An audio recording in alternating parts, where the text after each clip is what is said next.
हिंदू तीर्थ में भाईजान के लिए लक्ष्मण रेखा खींचने की मांग हो रही है और जो भी भाईजान उस लक्ष्मण रेखा को लांघेंगे उनके लिए सजा की मांग हो रही है।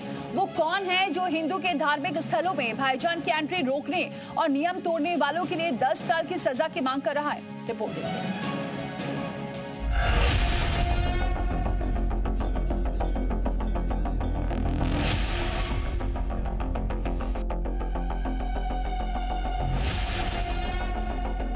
क्योंकि ये बासी नहीं है, ये तो प्रवासी है, ये तो पाकिस्तान से आ गए हैं। तो कहते हैं पाकिस्तान है। कोई तीर्थस्थलों में अगर पकड़ा जाता है, देवालयों में पकड़ा जाता है, तो कम से कम 10 साल की सजा होना चाहिए और इन पे तो पूर्णतः प्रतिबंध लगाई देना चाहिए। जो मांग पहले हरिद्वार में उठी, फिर प्रयागराज में माघ मेले को उठाई गई, वो मांग अब देश के हर तीर्थ स्थल को लेकर उठाई जा रही है। मांग एक हिंदू तीर्थ स्थलों में भाईजान बैन किए जाए। हरिद्वार में हर की पैड़ी पर बाकायदा इसे लेकर नोटिस लगाया गया, लेकिन अब इसमें आए संत के एक बयान ने नई बहस छेड़ी। बयान दिया एक संत आनंद महाराज, जिन्होंने देश के मुसलमानों को प्रवासी बताया, हिंदू तीर्थ स्थलों में मुस्लिम एंट्री को बैन करने की मांग की, बिजनेस तक करने के लिए इनकार किया और तो और नियम तोड़ने वालों को 10 साल की सजा की मांग कर दी। हमारे तीर्थ स्थलों पर जाकर के ये वहां पर अराजकता फैलाने का माहौल करते हैं, दुकान खोलते हैं, फिर हिंदू बेटी बेटियों को ये फुसलाते हैं, लव जिहाद करते हैं और हमारी पूजा सामग्री में अनर्गल चीजें मिला करके ये वैदिक सनातन धर्म की पवित्रता को नष्ट करते हैं। इन पे तो कड़क से कड़क, एक कठोर से कठोर कार्रवाई का प्रावधान होना चाहिए। अगर कोई तीर्थ स्थलों में अगर पकड़ा जाता है, देवालयों में पकड़ा जाता है, तो कम से कम 10 साल की सजा होना चाहिए। ये मांग उठाते हुए संत ने यह भी कहा कि बाकायदा धार्मिक स्थलों पर बिजनेस करने के लिए सरकार को लाइसेंस इश्यू करना चाहिए।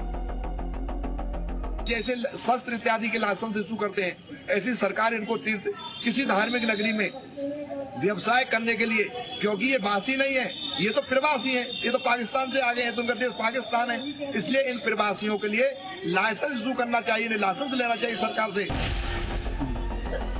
जहां एक तरफ संत ने ये मांग की, तो इसका समर्थन बाकी संतों ने किया, जिनके मुताबिक धार्मिक स्थलों की पवित्रता को ध्यान में रखते हुए यही सबसे सही कदम है।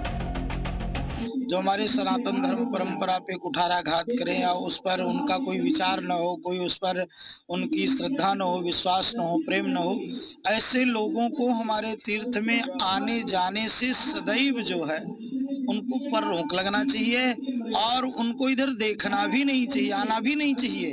और हमारी प्रशासन से भी मांग या राजनीतिक परंपराओं से भी मांग कि ऐसे लोगों पर विशेष रूप से बैन लगाया जाए। मुस्लिमों की एंट्री की बात कर रहे हैं, मेरा मानना है शुद्धता से है। जो ये परिक्षेत्र हो वो शुद्ध होना चाहिए, मांस मदिरा न भी कुछ ऐसी चीज न हो जिससे हमारा मन अपवित्र हो जाए। हम इसकी मांग करते हैं। संतों की मांग उठी तो हिंदुओं ने समर्थन किया, लेकिन मुस्लिम ऐसी मांग पर भड़क गए। मौलाना का बयान हिंदुओं को चौंका देगा।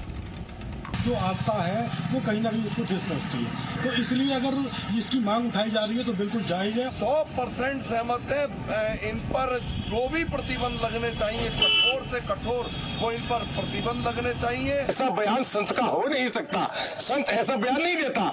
ये तो नफरत को और बढ़ाने की बात कर रहे हैं महाराज जी, और ये राष्ट्रीय गौ समिति के उपाध्यक्ष भी हैं। इनको इस तरह के बयान देने से पहले शर्म करनी चाहिए।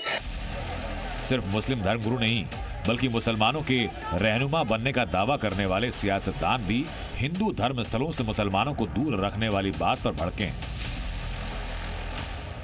ये अनटचेबिलिटी है, ये संविधान के खिलाफ है, ये राइट टू इक्वालिटी के खिलाफ है। आप बोलेंगे उस इलाके में ही नहीं आना, बोले तो कैसा होगा भाई? किस बुनियाद पे करेंगे आप? हिंदू तीर्थ स्थलों को लेकर उठ रही ये मांग पहली बार नहीं। इसके पहले कांवड़ रूटों पर मियां भाई की एंट्री बैन की मांग उठी, तो वहीं ऐसी ही आवाजें महाकुंभ को लेकर उठी। इसके अलावा नवरात्रि में दुर्गा पंडाल और मथुरा की ब्रिज की होली में एंट्री बैन को लेकर विवाद हो चुका है। यानी हिंदू आस्था से जुड़े पर्व हो या सनातनी संस्कृति के प्रतीक, अब कट्टरपंथियों की एंट्री को लेकर सवाल खड़े होने का सिलसिला चल पड़ा है, जिसमें नई कड़ी संत आनंद महाराज ने जोड़ दी, जिन्होंने इसमें सजा की मांग की और अब इसे लेकर शुरू हुई बहस भी जल्द थमती नहीं दिख रही। ब्यूरो रिपोर्ट, जी मीडिया।